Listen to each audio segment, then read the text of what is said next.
Hello, ladies and gentlemen, and welcome to another show, The Strange Reality with Dave Emmons, where I have different guests, different topics, and I'm sure that most of the people that I've had on in the past few years, you've known some of them. Some of them I have like first-time experiencers who come on the air and talk, and that's what I like. And I think my guests would say the same thing that we need more people to come forward and tell their stories. And I invite those people to come. Sometimes I guess people get a little bit of pressure from their peers and their families to like say, don't do that show. They're going to think you're crazy. That's still out there, but don't be afraid, people. Come on board. And, I'm gentle and I try to be as nice and calm as I could be. And there's just this is a no judgment zone. I don't judge people's experiences or anything like that because I'm an experiencer, and I'd like for people to believe what I have to say. Also, my guest today and on this show is Sheila Seppi and Barbara Lamb. And Barbara Lamb, I met back in '09 at the Alamo, Nevada conference, and I sat there with her, and there's a little bit of shenanigans going in behind me, some kind of a hybrid young lady that was causing my soda bottle to foam over, and it kept foaming over even when it was half empty. And I couldn't believe it. And I looked over at Barbara, and she looked over at me like, wow, what's going on there? But I looked back, and this young gal was giggling. And Barbara remembers that day that we met there. That was a long time ago. Let's see, that's about 15 years ago. Wow. Yeah, that time really flies. And Travis Walton was on in that conference, and we had front row seats to that. Barbara and I was only about 5 feet away from him, I think, from the podium. Okay, let's introduce the guest tonight. Sheila Seppi is the author of The Cosmic Convergence. We're going to be talking about that. Journeys of Walk-ins, Starseeds, and Hybrids, and a soul exchange walk-in who entered the body of a 38-year-old mother with three children and experienced instantaneous healing from documented illnesses. She emerged with new spiritual gifts and memories, transforming her life completely. Sheila's first soul experience was in the angelic realm with the Elohim, and she was given the name Nawala. I think I got that, okay, by her original star family. Sheila's soul is a blend of angelic, Palladian, Arcturian, Syrian, Lyran, Mantis, and Andromedan lineages, among others. She initially entered the body as and in alignment with her Arcturian frequency, but her this since her fully integrated she's been in the Andromeda herself, I guess, integrated her Andromedan self. Sheila's mission, guided by her collective known as the Yani, is to be a way shower. Way shower, I've heard of. Had a guest talk about that, helping humanity to spiritually awaken and evolve. In 2019, Sheila published The Walk-ins Cosmology of the Soul. She is an international speaker, event coordinator, multi-dimensional life coach, holographic alchemist, light language linguist, regression therapist, shamanic practitioner, and spiritual teacher. Sheila uses high dimensional frequencies to empower others to embrace their higher selves. Sheila founded the Conscious Awakening Network and Spirit Way Wellness. Her goal is to help people spiritually remember who they truly are. Great work. A lot of work you're putting in. Barbara Lamb, and I've met her before, like I said, great lady, is a licensed psychotherapist, recently retired, and a current hypnotherapist and regression therapist. She is the co-author of Cosmic Convergence, what we're going to talk about, Journeys of Walk-ins, Starseeds, and Hybrids, and considered one of the world's leading authorities in the field of ufology and extraterrestrial contact. I've heard that quite a bit, Barbara. Since 1991, she has regressed countless numbers of people to some of their past lives. Barbara has been featured lecturer at dozens of conferences throughout the U.S. and abroad. She has given hundreds of interviews for television programs, including Ancient Aliens and Netflix, and radio interviews on Coast to Coast AM radio, Gaia TV, films, YouTube, the Conscious Awakening Network, and the Internet. She was received 5 Lifetime Achievement Awards from her 5 major conferences for her work in giving help and support to experiencers of ET contact and furthering the field of ufology. She is an author and has co authored Crop Circles Revealed, Alien Experiences, Meet the Hybrid Kids, Adventures with ET Friends in Space, and now Cosmic Convergence, Journeys of Walk-in Starseeds and Hybrids. And that sounds like a great book. And let me show the audience, let me get my files here and share. Uh,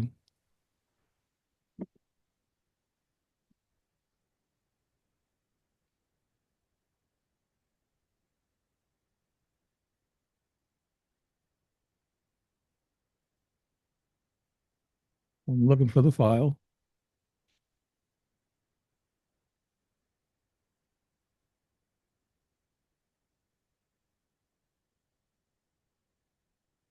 That is the book we're talking about, Cosmic Convergence. Can Sheila and Barbara, can you see that, the book? I don't see it.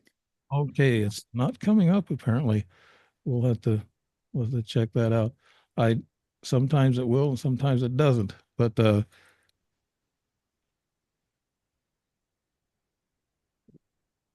okay, we'll get back off that screen. I Okay. bet that Sheila could pull it up. She's really good on the computer. I got some glasses here. I can't even see. I got three pairs of glasses here, and none of my are what my new glasses are supposed to be. I can't even see, the files. I got so many files, and when I pull them up, sometimes they'll pop up. If I have them in Word, it seems like they work better. I don't know, Sheila. You might know the computer better than I do in that area, but Well, it's I actually have an image of it behind me on like Good. screen. There we go. there. Yay, there it is. That's synopsis that I copied down, and that's the book right there. And sorry about that a while ago. Another technical glitch. I'm good at technical glitches. There's the book right there. Yeah. Yeah, there. So the background sometimes wipes it out, but Hmm. we saw the book and we heard the book. We're gonna hear more about it, and it's very interesting. And some of the things that are in the book is very, I guess I don't understand a lot of the things about the quantum ideas. I'm trying to the scientific side of it, and you ladies probably understand it better. Let's start off. Barbara, tell us a little bit about yourself, Barbara Lamb, and what you're doing now, and how this thing's working out for you with the book. Oh, thank you. Well, as you said, I'm a retired psychotherapist. Did that practice for 35 years.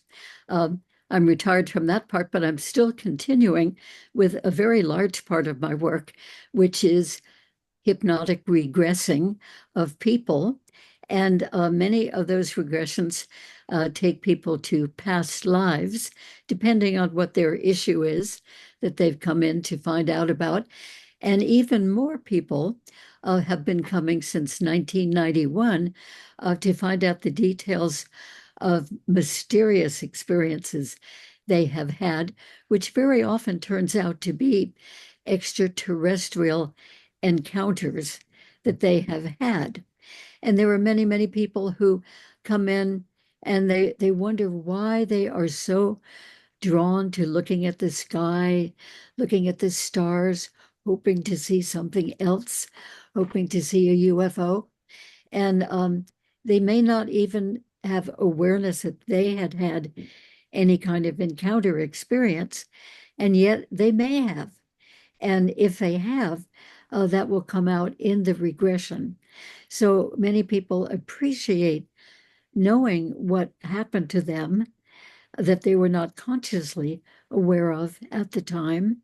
And fortunately, the subconscious part of our minds goes ahead and records absolutely everything that we experience, even the things that happen to us when we're not consciously aware of them happening, which is very typical in the extraterrestrial encounter phenomenon.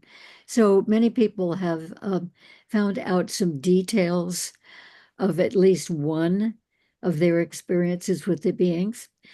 And sometimes during that very one regression, they will remember, oh, yes, I've been with these beings before. Or, oh, I remember at age 4, beings came into my room and then took me to beings and a setting like this, the UFO that they're on at the time in the regression. And then there are many people nowadays, especially for the last couple of years, that have come because they want to know what their real purpose is, their mission is in life. And many of those people really have an ongoing feeling that they are here for some purpose Right. other than what they've been doing in regular life. You know, maybe marriage, maybe children, raising children, having a job, maybe having a career for years. And very often when they're in their 40s or 50s or 60s, even older, they come because they want to know, okay, now I want to know why I'm really here. I feel like there's something I'm supposed to do to help, but I'm not quite sure what that is. Maybe I'm already doing it and don't know that's my mission, or maybe I have yet to begin to do my mission. But I think this is a very helpful sign for humanity with all the negative things going on all over the world in so many ways we're all aware of. But there's also a big movement of these individual people who are here to serve, to help humanity. And I feel very privileged that many of these people are coming forward to me to find out the details. Mhm. So it reinforces my understanding that we do have many people in the world who are totally working for good. And I think we need to hear that, don't you? Because there That's is so much negative. I'm wanting the new people to come on and talk about their experiences, and that way disclosure will speed up if we, the people. I wanted to ask you a question, Barbara. You do regressions and hypnosis. What about lucid dreams? When somebody has their own regressed dream and you can't, I've had several, quite a few, and you don't forget them. You wake up in the morning and you take a piece of paper and pencil and you start writing it down. And you say, "Oh, I don't need to write it down. I'll remember that." You know, stuck there. Is They're that very impressive, aren't they? They make a big impression, oh, those lucid dreams. Well, many people do actually get a lot of information about what they are here for in a lucid dream. They may it may not come in so many words, but what they will see in the lucid dream is showing them what they could be doing to really help humanity. And then some people do come in order to go back into that lucid dream in the regression in order to find out more details that they might not be remembering. yeah, So, yes, I agree with you. Uh, lucid dreams can be very significant. right. I know I've had my share of them, and I feel sometimes I feel real empty when I wake up, and it's like kind of like a bad memory or whatever. But it's they are something that I've seen several ETs in these lucid dreams, and I wrote them in my book. They What do they want? And it's my lifetime experiences. I still have paranormal experiences. I want to get to Sheila Seppi. Now, I think she was selected as a purpose, and what she's doing now. And it sounds like to me that Sheila, you were picked to do this course of work to help people. Is that right, Sheila, from your experiences? Yeah, absolutely. In 1999, I was a very sick person, and I had been diagnosed with a plethora of illnesses. Over 20 years, I'd been told I had bone cancer, brain tumors, fibromyalgia, chronic fatigue. I used to walk with a cane, you name it, and I had it. And I went to bed one night just very sick, very depressed, very, just disgusted. And what seemed like 7 o'clock the next morning, it felt as if someone reached down, grabbed me by the hair of the head, and pulled me bolt right up in bed. And then it was like lightning ran through my body. And Wow. then I was in white space. Now, I don't know how long I was in white space, but when I came back to myself, first my peripheral vision and then my frontal vision came in. And as I sat there looking around the room, everything was the same, but somehow everything was different. I did not know it at the time, but that's when I had actually switched souls and I entered into this body as a walk-in. I'm a soul exchange walk-in. So the old soul left and this new soul came in. And at the time when I entered into the body, it was very, very sick. And so only a small portion of the energy could come in, but it was enough that it healed the body. The other thing about that is this soul that had been in this body previously was an Arcturian soul. And there was already an energetic framework laid in the holographic system of the body so that when I entered, I did not fry the neurology or the biology, but I was able to come in seamlessly and to begin to move through this lifetime. And at first, it was obviously very strange. I couldn't figure out what was going on. I didn't have a lot of memories. I attributed that to, the illnesses and a dysfunctional marriage. And I just had enough psychology to be dangerous. So I thought I was having a psychotic break or a dissociative disorder, something like that, maybe paranoia, or maybe there was something that had caused trauma in my life that made me not remember things. So I started questioning myself. And as I questioned myself, even within those first few minutes of being here, all of a sudden I started remembering past lives. And for me at the time, that was significant because I didn't believe in past lives.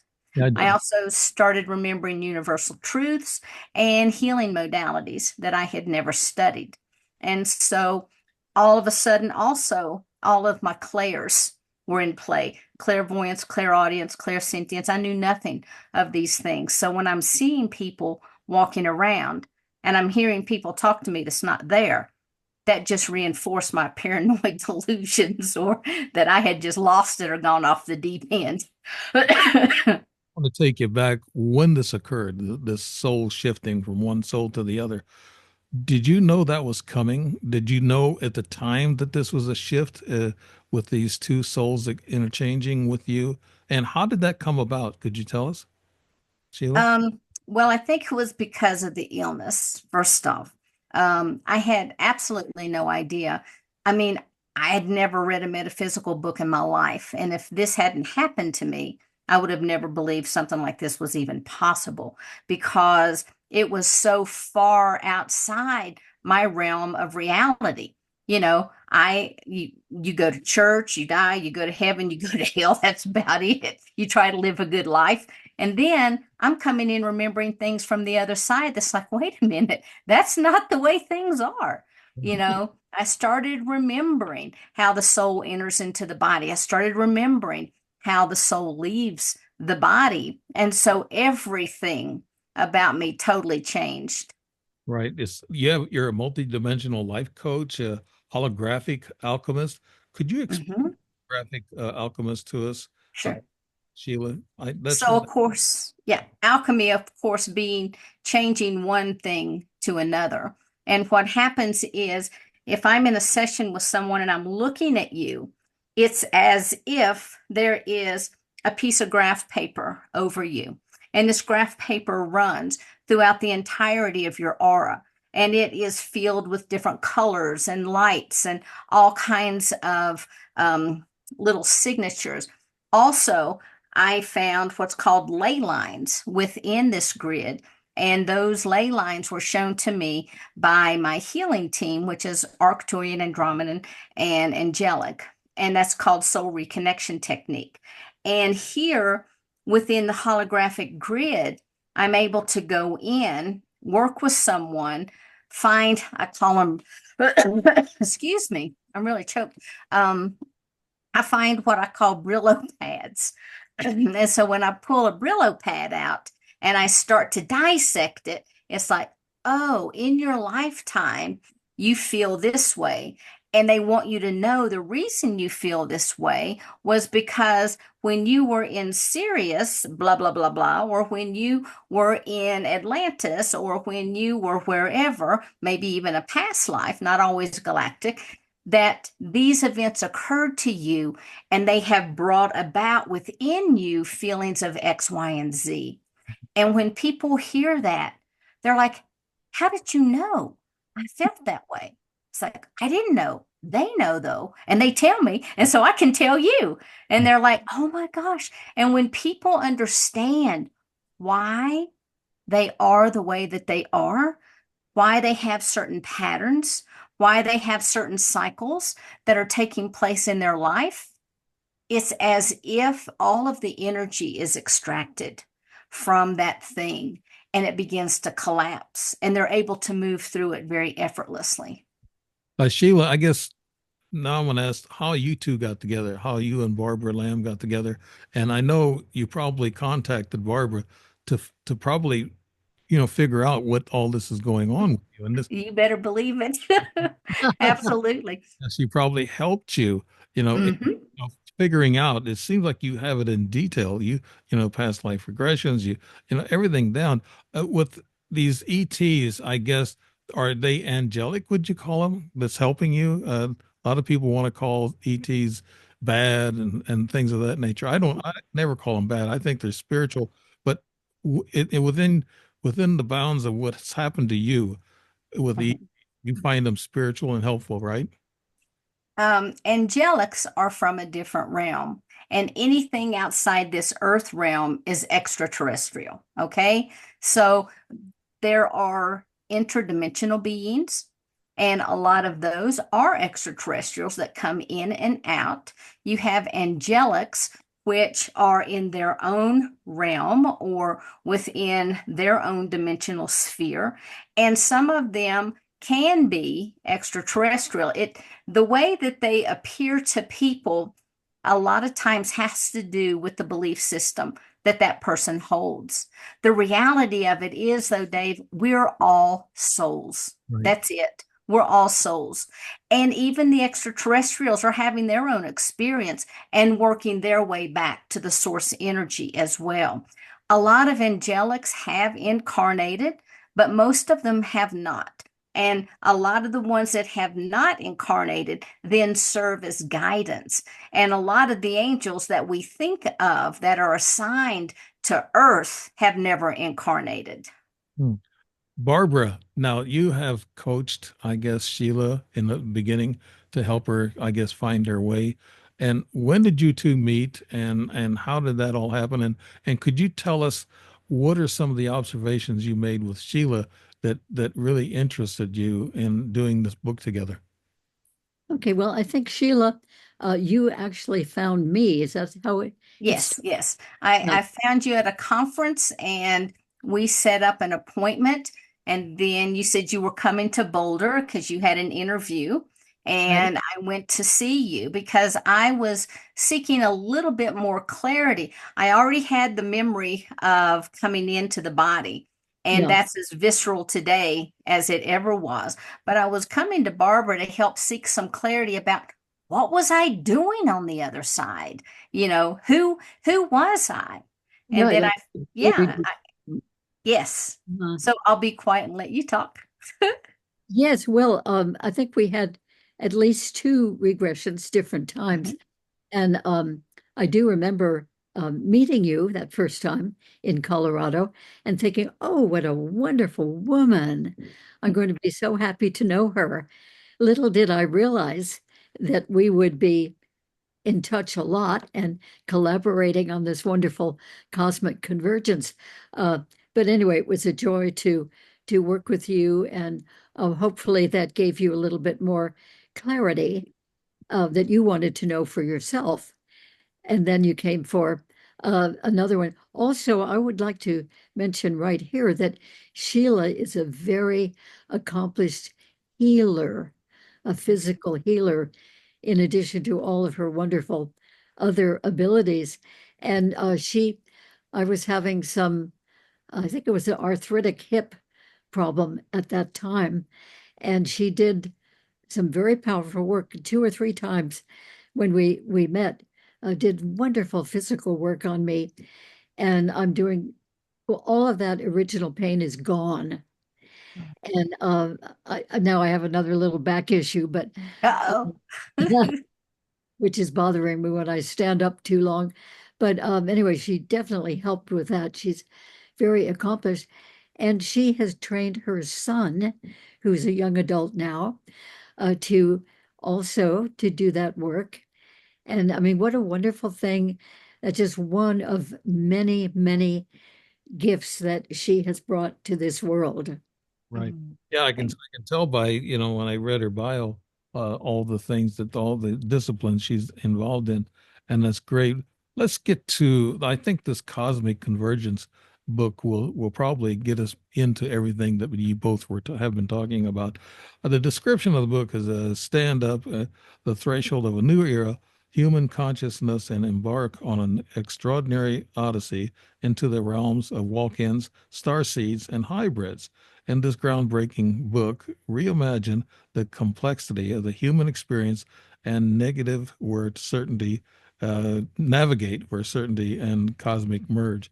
Authors Seppi and Lamb confront profound questions about the nature of reality, consciousness, and our place in the cosmos, including who and what are walk-ins, starseeds, and hybrids. I guess anybody want to start on that? Who or what are they? I, Walk-ins?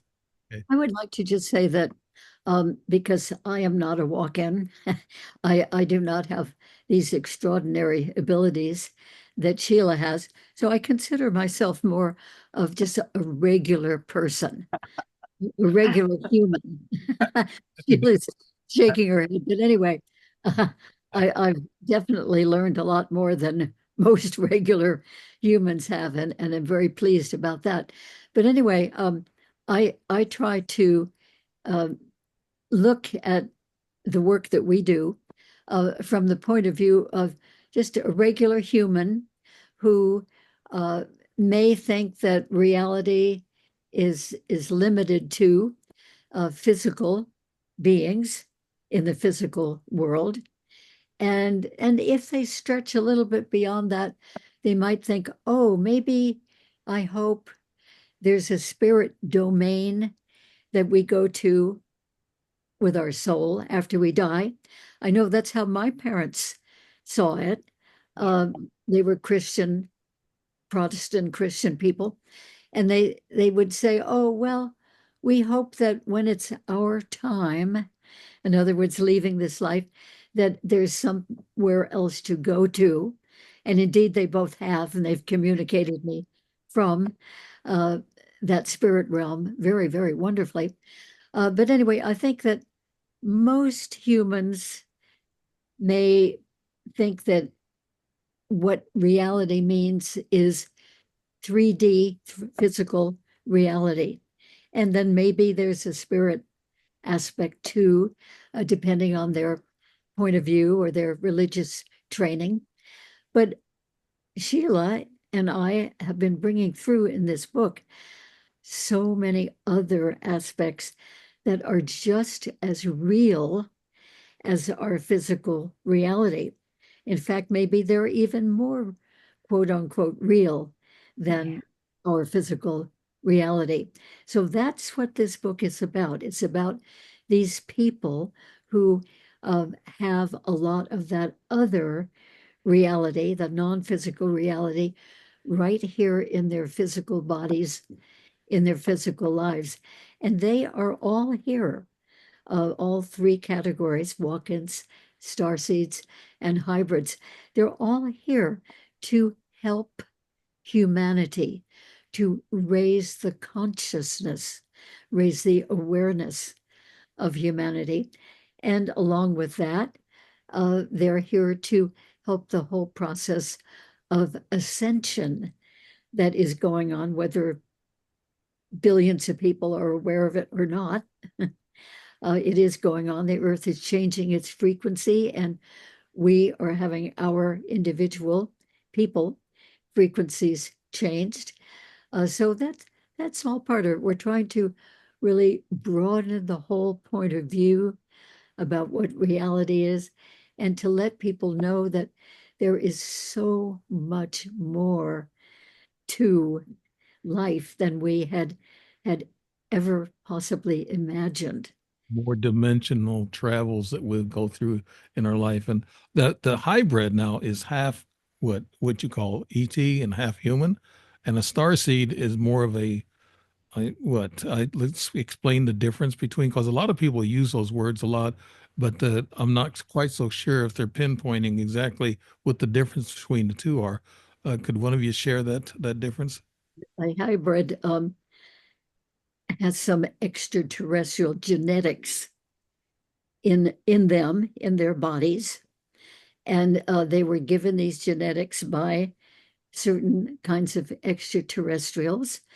Some of the hybrids I have worked with have genetics from maybe one or two types of extraterrestrials, but some of them have 5 or 6 genetics from 5 or 6 or even 7 different types of extraterrestrials that contributed their genetics to the mix that made up that particular person, whom we call a hybrid. So they have the genetics, they have an ongoing relationship with the beings, the extraterrestrial beings who gave them their particular genetics. Um, but they are born here, having been hybridized. They are born here and live a regular life like anybody else, except that they have um, a lot of psychic abilities that most children don't have. And they have a very strong sense that their family that they're growing up with, they were born to, is not their real family, that somehow their real family is out there in space. And they long to be with that family. They miss that family dearly. And fortunately, they do, in the course of their lives, have many, many encounters, visits with those beings. And sometimes they're taken onto the spaceships, sometimes even taken onto a different planet for a brief visit, and sometimes have the visitors right there in their living room. And it's always a very happy occasion for these people. They don't think of their ET encounters as being abductions because they're really very highly appreciated visits by those beings. Okay, we could say more about the hybrids, but that's a good beginning. And then the star seeds um, do not have the extraterrestrial genetics in their physical bodies like the hybrids do, but they definitely are originally from some other realm, an extraterrestrial realm, or maybe a spiritual realm, and they are here uh, sort of as emissaries, shall we say, volunteers, emissaries, helpers, uh, sent by the beings to do the work of helping humanity. And in both cases, because the extraterrestrial and the spiritual beings cannot actually come here and live here and do that work themselves, it's a wonderful thing that they can send a starseed person or a hybrid who can live here perfectly well as a human among humans and then do this work of service. So I think that the rest of us on Earth are it's really fortunate to have these people here. The walk-ins like Sheila giving an incredible amount of help and expansion of our awareness of what reality is, among many other things. And very fortunate to have the starseeds who are helping in many, many different ways. And of course, the hybrids who are here for lives of service as well. So I know the starseeds and the hybrids do a lot of work that's similar to each other in the sense that they teach classes, they have podcasts, they do interviews of other people who will be bringing in a more cosmic perspective. Very often they do healing, physical healing of people and animals, plants, any kind of life. Um, and they do writing. They speak at conferences. Sometimes they put on a conference. They will be the host of the conference. That kind of sounds like you, Dr. Lamb. So you've everything that I okay. Now your book talks about getting into humanity's awakening process, and right now we need awakening. Sheila, sounds like you've had a great awakening when you switched out souls. Now, could you tell us what awakening means to you and how you teach it to other people, especially now with the turmoil we have? Sure. Absolutely. And in our book, one of the things I have a whole section dedicated to like walk-ins, another one to star seeds, and another one to hybrids if people think that they may be one. Okay. So you can find that information. Then when we go to the front of the book, we have everything in there from dimensions and densities to timelines and parallel universes, etc. And so for me, when we talk about awakening, awakening is more than just, you know, waking up. It's waking up to the fact that we're actually a soul having a human experience, that we're so much more. And one of the reasons I wanted to write this book is because I think it's imperative that people understand that we are multidimensional beings and everything that that encompasses. Because right now we could be having multiple lifetimes going on at the same time because of the way that the souls are structured. And so for me, I really wanted to talk to people about the difference between like a dimension and a density and where they can look at themselves to determine, you know, what their level of consciousness might be. Because as we start to get up into those higher dimensional states, let's say we all talk about the 5D consciousness. Well, that has to be, that talks about unified consciousness through expanded awareness, where time is very, very fluid. And a lot of people say, well, I've got that expanded awareness. But the trick is holding that awareness 24/7, becoming that awareness. Because I always tell my students there's a difference from knowing the path and walking the path. And there's a difference between walking the path and becoming the path. And that's what I've done is laid out some tools for people so that they can begin to look at this and understand where they might fit. So when we have an awakening, we're waking up to the fact of who we truly are because we are so much more than what we look at in the mirror every day. Right. I can I can actually honestly say I'm an ET experiencer. You know, I've had Mhm. 6 up close UFOs. Anytime you see them real close, like Dr. David Jacobs said, you're their target. They will contact you. And a lot of experiencers don't like to be called experiencers. They want to be called contactees. And I guess there's a difference in how people feel about that. But you list ET experiencer right beside hybrid and starseed. So the ET experiencer, like Dr. Lamb, Barbara was talking about, uh, they have the genetics in them. And could implants actually, I know you two probably know about implants with the ET Mhm. experiencers. Dr. Lamb will throw this one to you. Implants, do they structurally change your DNA, or is I had a dark carbon implant in my leg. It looked like an octopi, like little bitty octopi swimming around. And I had a biologist supervisor look at that and said that she's never seen anything like that before. And I dug that out of my leg. So, and of course, with my ET experiences, I know that those were probably implants. Can they change the structure of your DNA or your neurological system, Barbara? I think that they can influence people, but as far as I know, They do not actually change our DNA. So they may add something to us, and they might even affect our neurological functionings. They're actually for quite a number of different purposes, depending on the one who put the implant in, what the intention was. The typical thing that we used to hear years ago about implants was that it was a tracking device.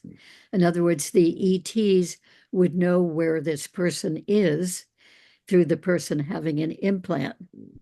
And that may be one of the reasons that's still happening, but there are other reasons too.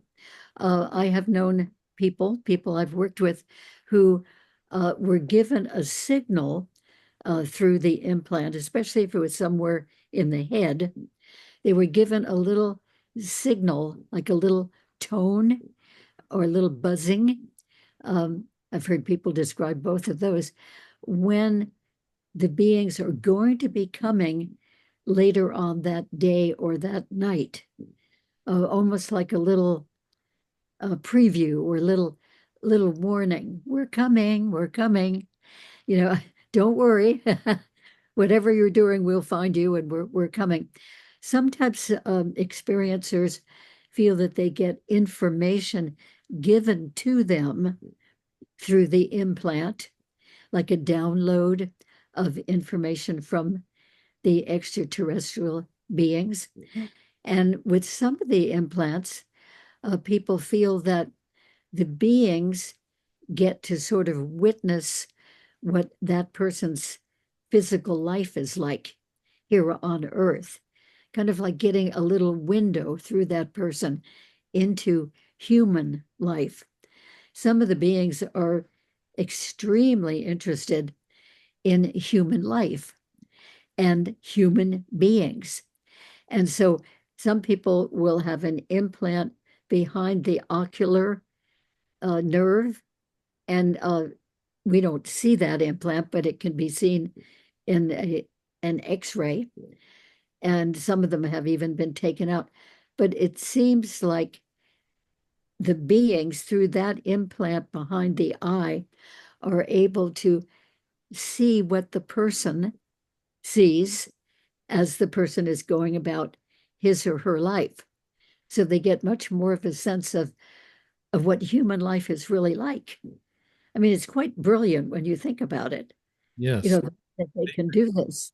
We're And on drones and little bugs with drones and things of that nature, but you can imagine a civilization that's millions of years older than us and smarter than us that has these little devices.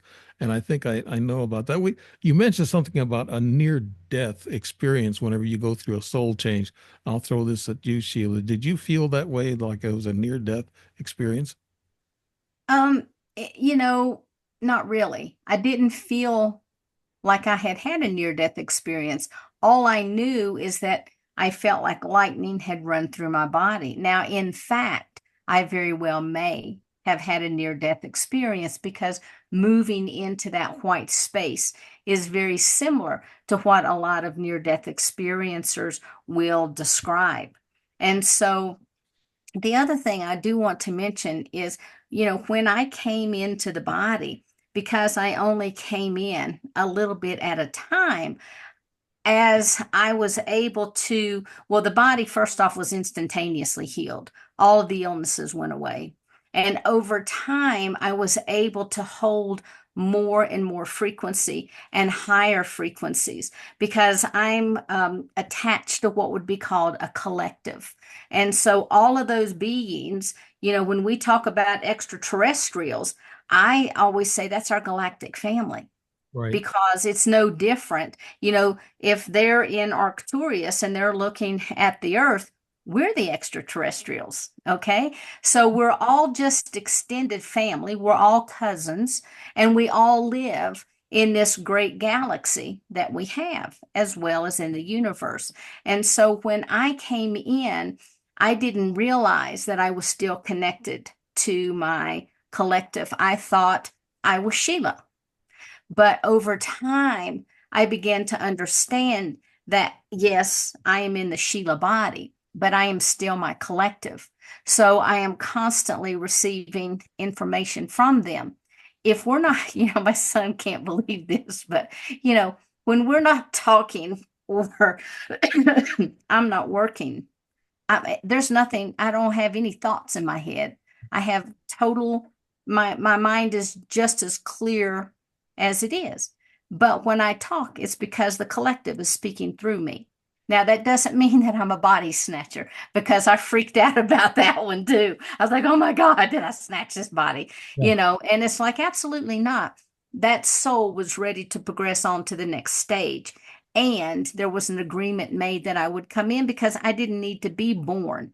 I needed an adult form to go about to do my business. And so that's kind of what happened for me. Barbara, on you mentioned we was talking about the implants, and I think the ETs when they're tracking people are contactees, and they know where you're at because when I went from Illinois to Alaska, they found me there. I got some efforts and things of that nature. They track Right. you by DNA frequencies. Can you explain that each one of us have a different frequency in our bodies, and they can read those frequencies, and that's what they take when they do a bedside exam or whatever. They take your DNA frequencies, and then they can track you from then on out. Is that right, Barbara?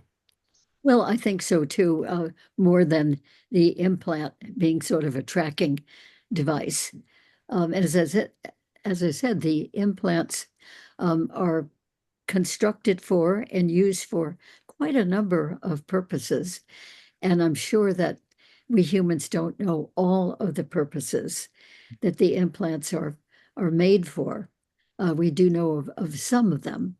Um, but it's an amazingly effective device. And the implants don't seem to be harmful to the people, as far as I can see. It's not like it'll gather germs and get infected. In fact, what they do with the implant, which I think is very interesting, is that they take an before they insert an implant in a person, they will visit the person and take a little scoop mark. Looks like a little scoop like a little melon scoop, but much, much smaller. A little scoop mark from the person's flesh. Might be in their arm, it might be their stomach, it might be their calf. The first one I ever saw was on a man's calf of his leg. Right. And they save that little bit of flesh. And then when they make an implant, they attach that little bit of flesh around the implant before they place it in the person's body. And in that way, uh, the body will not reject the implant because it has the tissue from that same body around it. That's interesting.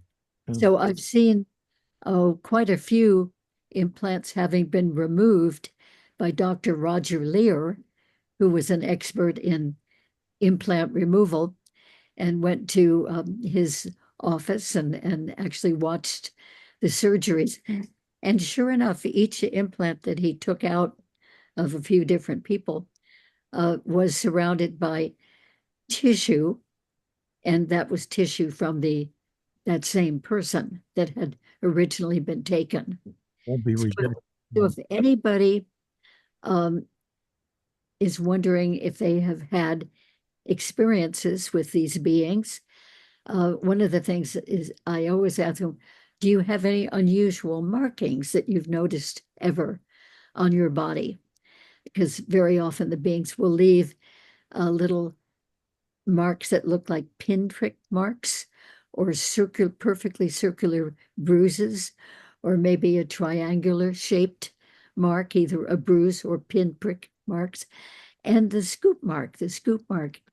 Uh, and lots of people have noticed those through the years on their own bodies, or maybe their partner has noticed them if they happen to be on the back. Um, and they don't know what to make of it. And so they just sort of brush it off. Well, I guess it's not harming me, whatever it is. I don't know how I got it. But a scoop mark, um, is really more noticeable. I think a person would tend to wonder more, what's that little bit of flesh? It's scooped through maybe 6 layers of the skin and not the 7th layer, so it never bleeds. In fact, all of these markings do not bleed. Wow. That's a really technology at work. You Yeah. were talking about having, sounds in your ears. I have that. I can touch my front teeth, my two big teeth, that I can eat a pumpkin through a picket fence. But I touch my tongue and my left ear rings. And I've been talking to doctors about it. I said, "What's causing that?" They don't know. But we were talking about, I guess these ETs visit quite frequently, and they let you know. Now, ETs are also invisible because I've caught them on my infrared trail camera, and I just caught some pictures just in the last few days. And so they're coming in and out of my house, and Yeah, I know that for a fact because the infrared picks them up. So that's they can great. they can be invisible. They can be right beside you. Is that right? Oh, absolutely. And they come from other dimensions. They're not coming from a 3D physical dimension like we're in, and yet they're just as real. And I've spoken with and regressed many people who say they will wake up at night, for instance, and they're just aware that somebody is there, but they don't see that somebody. They don't see anybody there. So I'll say, well, where do you sense that one is that you're sensing? And they'll say, oh, well, it's right here by my right side. Or I regressed a man yesterday who said, oh, the being is down on my right side, but he's down toward my feet, toward the foot of my bed. And he didn't see him for a while, but he closed his eyes again.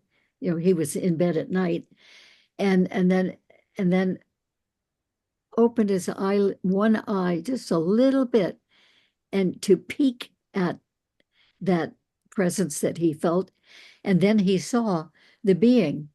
And I said, well, would you describe him? And he described every single detail that he could see about the being. And yet there were some times during that experience when the being was there but not visible at all. And we do know that many of these visitors do come from other dimensions, and therefore they're not physical and we don't see them. But they're still, but they do seem to have a sense of presence. And so many people I've worked with have been aware, oh, there's a present, there's somebody right over there. And I'll say, where? Well, maybe about 5 feet away over by the door. And I'll say, well, can you look and see that one? And they'll say, okay, I'm looking, but I'm not seeing anybody, but I still feel the presence. Oh, now the presence has moved over here to about 2 feet away from me. You know, and then they begin to be aware of more the experience of that particular visit. So those beings have come in from a different dimension. Yeah. How do they spread the word amongst themselves, the ETs, extra races, the extraterrestrial races? How do they spread the word around? They said, "Oh, you ought to go see that guy. He's something else." That's how they do it? I don't know, but now you say regression helps people. I've only self-regressed myself. I've never had a official. I had a hip. I was hypnotized one time, except it backfired, and the lady that hypnotized me, she went to sleep. I didn't. Just like, oh, that's not very useful. I said, yeah, go ahead and keep the money, but no, I had that humming sound, the towels hum. It's really loud in my head, and it wouldn't let me concentrate when she was asking me questions. Uh, I think I get this with regression, Sheila. Now, Dr. Barbara, she worked with you on regression, and it must have helped you quite a bit, right? Yes, actually, I was able to, when I listened, it was really interesting because I was able to hear myself as the soul before it entered into the body and what it observed, because back in the 80s, the collective and I had come to the crystalline grid at the call of Gaia. We were deep in the Andromedan system, and we were observation. We were pure consciousness at that point. And we were observing something that was taking place there, which is a story in and of itself. But we felt, or we received, it was like a tugging, this call, this pull to come to Earth and to assist. And so we were actually working on the crystalline structure of this planet, helping to, we were beaming in like unconditional light codes and awakening codes. And we were also helping to repair the damage that had been done to the crystalline grid because of the piezoelectric field that had been being beamed into it, which helped to create that false matrix. But when I was in that grid, that's when the soul of this body cried out to be released. Now, we were there since the 80s. This happened in 1999. And so when this soul cried out to be released, it was decided that I would be the aspect from the collective that would come into the body. So basically, I'm kind of like boots on the ground doing the same thing here in physical form that we were doing work in the crystalline grid. Right. I had another implant when I was only 14 years old. It was in a private area. It's in the left testicle, and there was a line, a laser line cut for it. And I was 14. I realized that this was after I saw my first UFO up close with a good friend of mine, and but I took it out. I pushed it out back out of that cut hole, a cut laser line, and it looked like an M&M, except it was ash color, it was light. And as I had it out in the oxygen, it started turning darker, and I guess disintegrating. I showed it to my mom, and she said, "Well, that's just an ingrown hair." And I said, "No, Mom, there was a line cut. There was a red line cut, and I pushed it back out of that cut line." She didn't know what to say then, but she told me to throw Oh, it away. But why would why would it be if an implant is in a private area, a reproductive area? What is the intent of that? I guess Doctor. I Uh, really couldn't say uh, in any kind of accuracy, but they are very, very interested in our reproductive program organs and our abilities to reproduce and all that's involved for both males and females. And they like to um, create hybrids. So we earlier in this program, we're talking about the hybrids who are living here on Earth and who were born seemingly as total humans. But there is another whole category of hybrids that never do live on Earth, probably never ever come to Earth, and because they have a much larger proportion of extraterrestrial in them than of human in them. So those hybrids continue to um, live on the ship.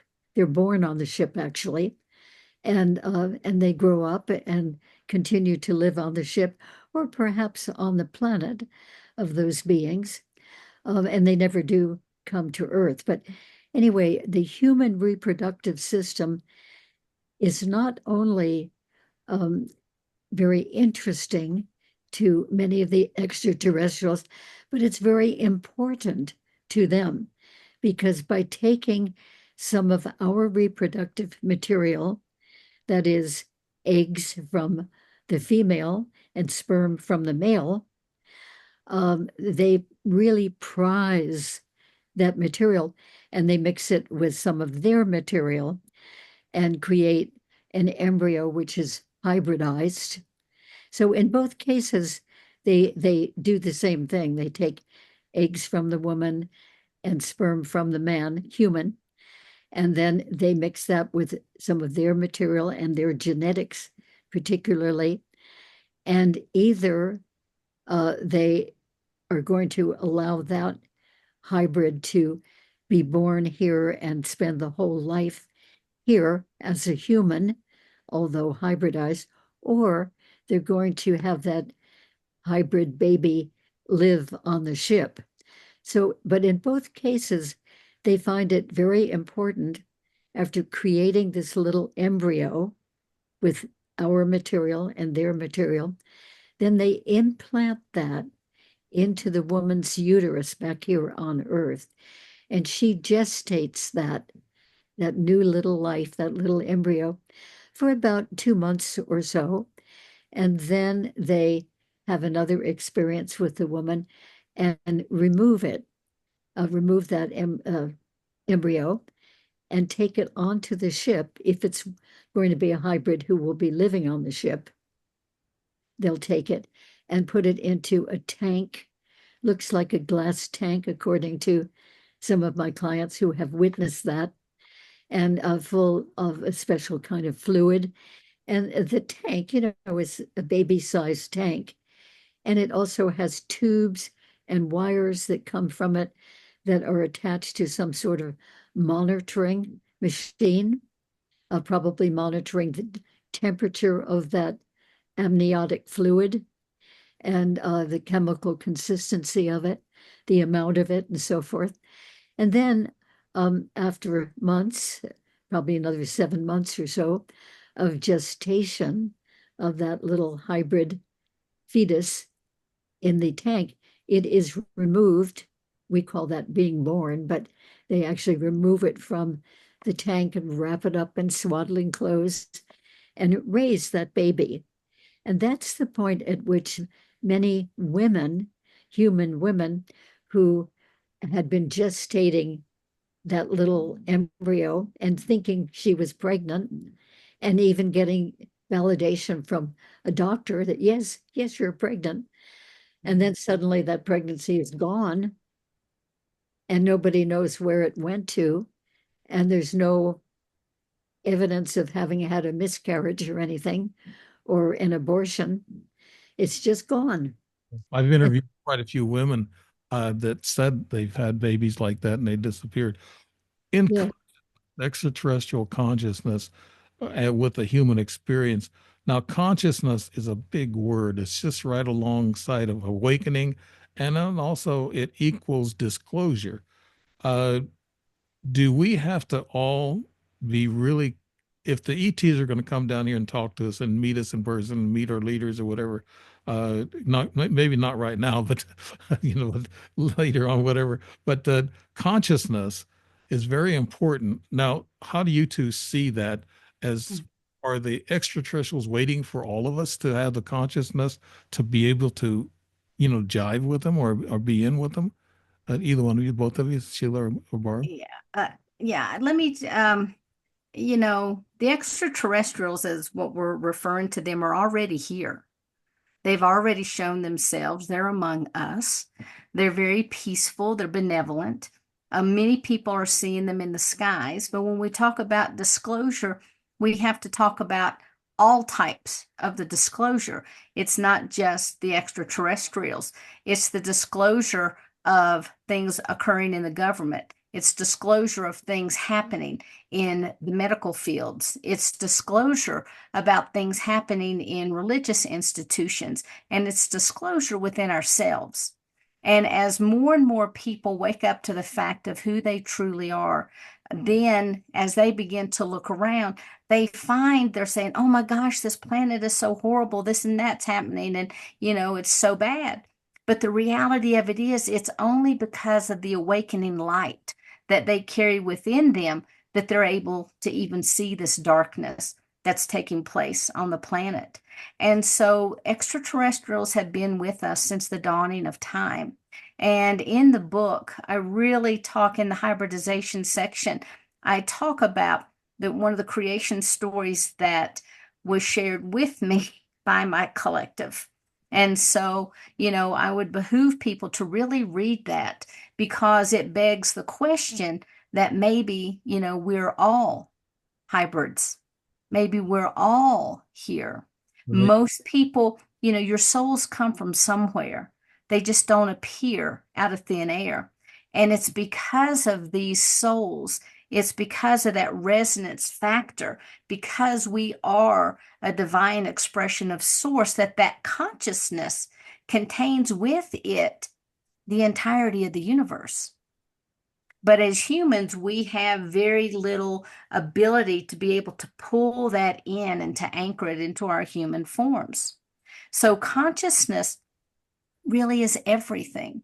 Consciousness is awakening, consciousness is awareness, consciousness is source, and it actually is what holds the fabric of this universe together. Right. I'm that's very good. As I like that explanation. I've been getting that quite a bit with consciousness and all about. And there's a lot of people who just haven't caught on yet. And I wish they would. I think the extraterrestrials or I'm thinking about my implant.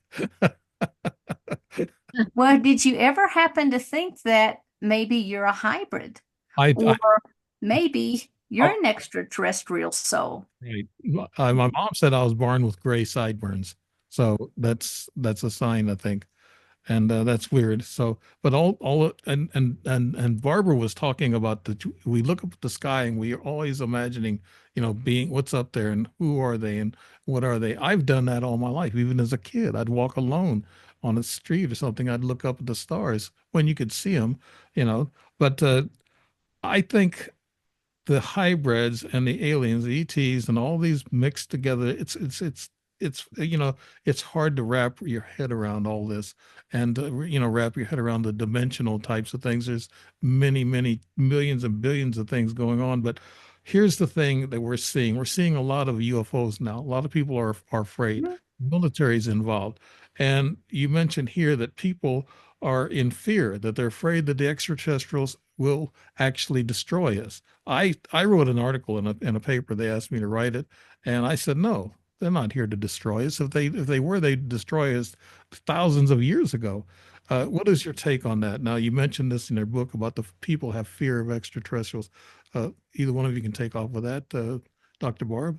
I don't think that there are any of the extraterrestrials that are trying to take us over or destroy us or destroy the earth. In just my opinion, gathered over a period of a number of years now, I think that there are many different types of extraterrestrials that come here, and they each have their own particular agenda, but I don't see any sign that any of them are really trying to destroy us, take over the earth for themselves. And I know that there are people who think, oh, there are certain groups like the reptilians that are trying to take us over. And that's, easy to speculate about, but I think it's just speculation. And there are even many different types of uh, extraterrestrials, I mean, of reptilians in that one group of extraterrestrials, many different types with very differing motivations. So it's just easy to make guesses and large conclusions about the whole thing, but I think that they may not be accurate from what I can tell. I think the reptilians, the reason why we're afraid of them, we think they're evil, is because they're ugly compared to what we look at. We think they're monstrous. We think they're really scary looking. I think that's why we call them evil or bad. Uh, Yeah.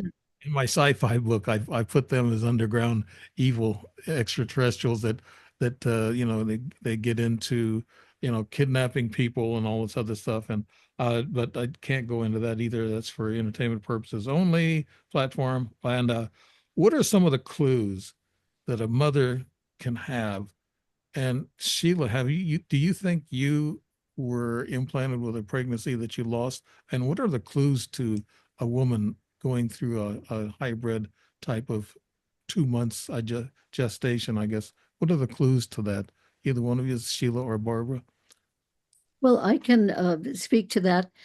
And I personally know many, many women to whom this has happened, particularly the clients who have come to me for regressions. So a woman might not even be married, might not even have a male partner in life, and yet suddenly one day she realizes she's pregnant, and she has that validated by a doctor, and she feels the symptoms of being pregnant. She misses her regular period for a couple of months. And so a woman doesn't have to be married or in a sexual relationship to find herself pregnant if she has been affected by the extraterrestrial beings who are wanting to create a hybrid baby with her. And so, in other words, as I said before, they will take the eggs from the woman, sperm from a human man. She may or might not know that man, and mix it together with their genetics and then implant that as an embryo in the woman. That's how she becomes pregnant.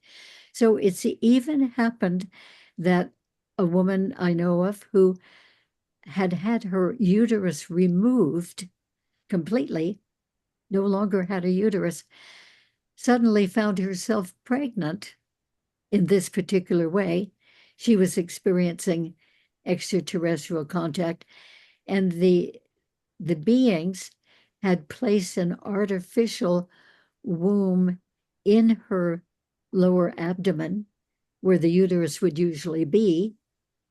And so they were able to implant that hybridized embryo, and she could gestate it for a couple of months.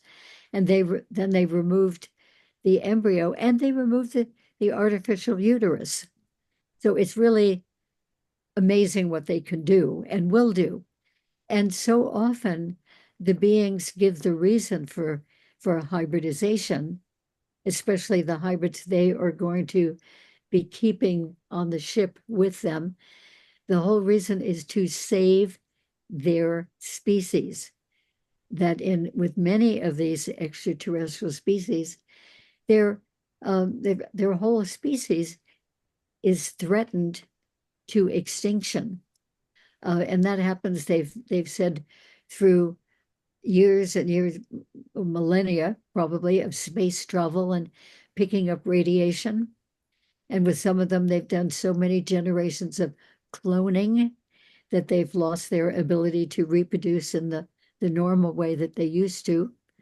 Anyway, there are a number of different reasons given by different groups of extraterrestrials for why their species is on the edge of extinction.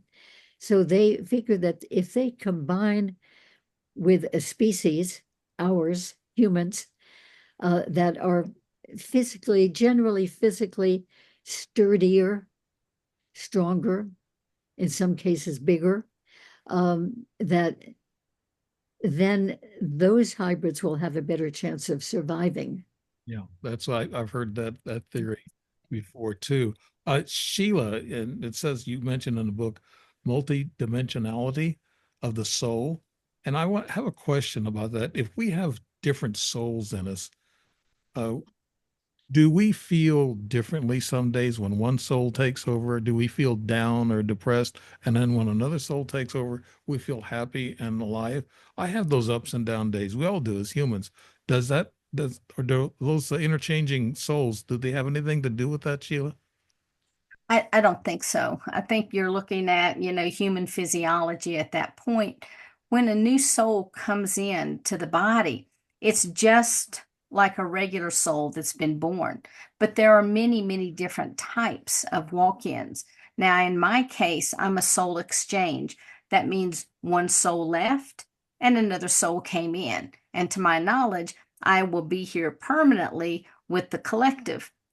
There are other types that are called like step downs, which have the exact same thing to happen.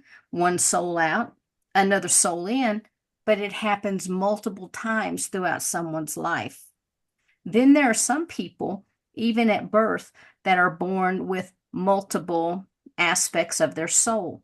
You have to remember, we live forever. That's one thing I can tell you, coming in with all my memories that I have. We never die. We just simply change our form. And when we leave this life, it's no difference. We close our eyes and we open it up somewhere else. And because we are these eternal beings, we don't just sit around on clouds drinking cappuccino.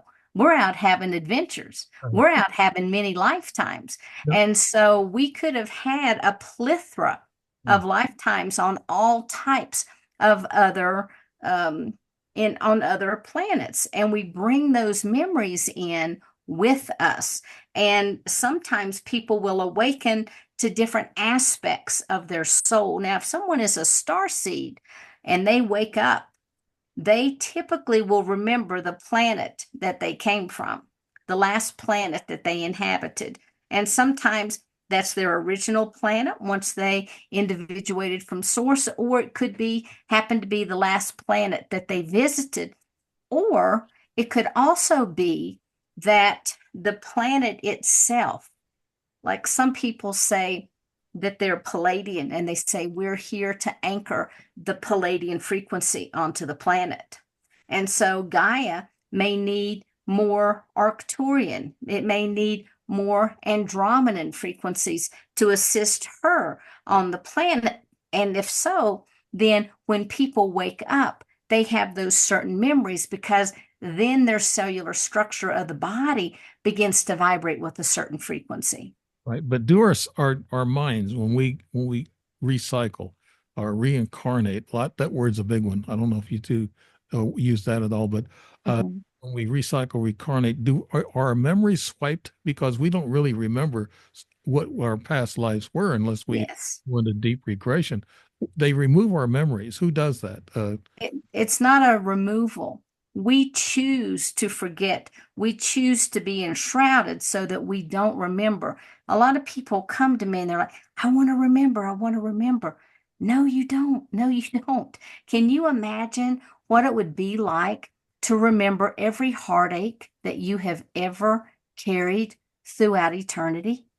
Can you imagine what it would be to have every memory of every love that's been lost, every parent that you lost, every child that you lost throughout eternity? Our brains would explode. We cannot contain that type of information.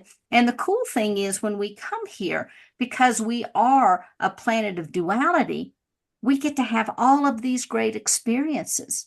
Right. So even though people say, this is a horrible time to be alive, or I have this illness and this is terrible and that's terrible, well, guess what? We set that up for ourselves on the other side Mhm. to come here to experience, because all of these hardships help us to remember who we truly are. Right. Your book covers so much material. Mhm. It goes from, from beginnings to, recycling and all this other stuff in our lives. Now, the ancient Sumerians, about 60,000 years ago, the leader of that, I guess is, I that they don't know for sure, but the leader of that said that the divine or the source will be angry at us for manipulating human DNA. And so, what does the source or the divine have to do with all this soul exchanging and what's going on in our lives? There is a divine. We know that, I'm a God loving man. I never say fearing. I don't fear God. I love God. But there's a divine, a source. And I heard you mention it a couple of times that the extraterrestrials call it the source. Barbara, can you elaborate on that? What does this have to do with all the biblical history we have? And are ETs been involved in our biblical history and the Sumerians and for thousands of years? I know it's a lot to unpack, but Yes, I think so. I think they've been very much involved. I think some of the biblical characters from way, way back toward the quote unquote beginning, um, they may have come from other realms. And I think that the Anunnaki people, whom Zechariah Sitchin identified and brought to light in the Sumerian culture, they, as far as I know, I don't know all about it, that they did help to create the human race from whatever life forms were here before we were here. And Sheila, maybe you know a little bit more about that than that you could speak to. Well, in the book, I do talk about the story of the Anunnaki as it was relayed to me by the collective. And in that, of course, we all have heard the Anunnaki was in need for certain elements for their planet, which Earth has a plethora of gold and different things. And the species that was on the planet at that time was not yet what you would see now. They were very early in the developmental phases. And when the Anunnaki came, they began to splice their own DNA. But what happened was that began to take the will of the people away because their genetics would allow the Anunnaki more or less to program them. What happened was there were benevolent beings that came down, the Arcturians, the Angelics, the Andromedans, among others, that came down and said, you can't do that. You can't take away a person's free will. You know that. And what they had tried to do was to control us as a species because a lot of beings had lost their co-creative abilities. Okay. And so if they could make us as a species believe that we were separate, that we had lack, that we had fear, illness, those types of things, it made us look outside of ourselves. So what happened is we had different genetics from many different races that came down that was spliced in with the human genome at that time to create the species that we are today. Now, there's a whole lot more to it, but that's basically it in a nutshell. And so the Anunnaki have been here, on the planet. They were creating races on their own. Some people say that Enki came in and, started giving more of the DNA threads back. There's a lot of speculations in a lot of different areas. But the one thing that we do know is that throughout history, the extraterrestrial races have been very highly involved in the human race. And to me, when I look at it from a different perspective, it's as if we are their children. Yeah. Okay. And so constantly they're visiting us, checking in on the kids. Yeah, that's what I said at one time about that. Now let's talk about we had a reset. Somebody told me, and I talked to some gal who seemed like she was probably a hybrid. She actually had a mask on. I could see the cut, really fine cut ring around her neck. She only looked at me sideways. She didn't look at me forward. And she told me, she says, "Don't you understand? Where were you at in 2012?" I said, "That's the Mayan calendar you're talking about." She goes, "Yes, that was a reset. Mhm. Had a reset in 2012 is and right now we're going through a lot of frequency changes. I heard you one to both of you probably alluded to that during the conversation. What are we going through now? Is it a reset? Is it a matrix reset, or is it a spiritual reset? And because I feel a lot of people feel this anticipation of things going and moving fast right now. What is this all about? Changing the frequencies and a reset and being in a matrix. That's another big Yeah. luggage to open up, I guess. Barbara, Right. take off with that part of it. Yeah, go ahead, Sheila. I am going to have to be excused. I have a person coming in Okay. just a few minutes. I want to make sure the lights are on and so forth. Okay, So good. you go ahead and take that one, Sheila. Okay. Okay. Now, the takeaway on the book, just a couple of little things. What do you want people to take away, Barbara, from the book? Just real quick. That there is so much more to reality than we have ever been aware, and that we can know about so many aspects of that reality now. And it will help us get perspective about our lives and all the little things that we get so concerned about. Okay. It'll Good. really enlarge our whole perspective and understanding and spirituality. I want to thank you, Barbara Lamb, for being on the show, Dr. Barbara Lamb. And I know you got to go. So, and I'm going to close out with Sheila, and we'll go ahead and do that. And thank you very much, Barbara.